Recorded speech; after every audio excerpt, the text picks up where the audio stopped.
Hello and welcome. My name is Noah Wickham. I am sales director here at My Amazon Guy, and I am happy to be here to answer any and all of your e-commerce related questions. How to have good IPI scores. Stocked out, Xmas, only seeing points drop now. First rule is to stay in stock, but any other factors affecting IPI score? Yeah, of course. So staying in stock, your sell-through rate, low inventory rate, high inventory rate, right?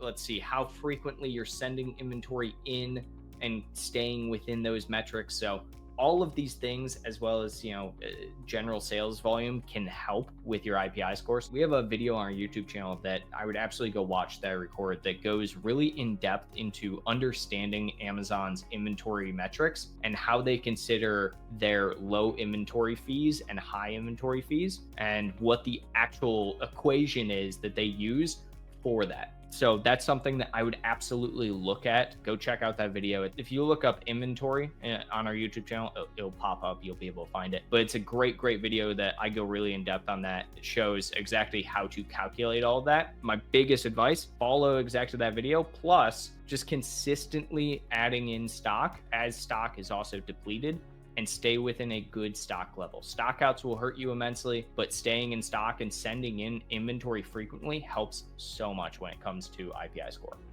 I want to achieve a permanent strike-through price. My price is $49.99. Is it best to raise it to $54.99 and offer a $5 coupon to not affect conversion too much?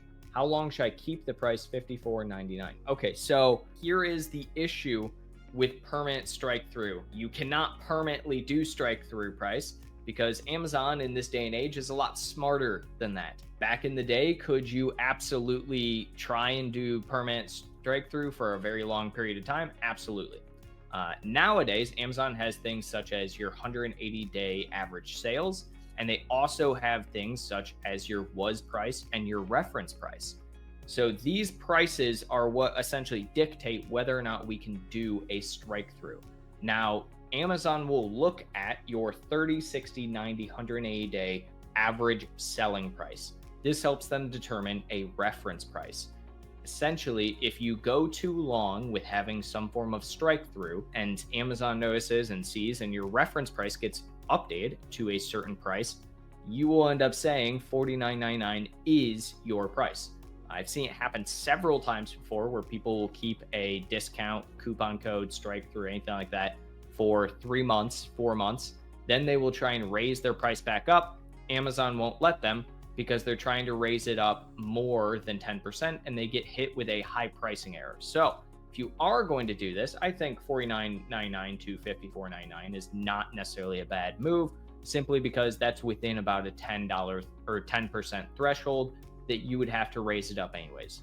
Long-term strategy, the only issue is the strike through will go away at some point in time once Amazon updates to an average selling price. I know the Amazon grind can be overwhelming. From account issues to low traffic, it's a lot to handle.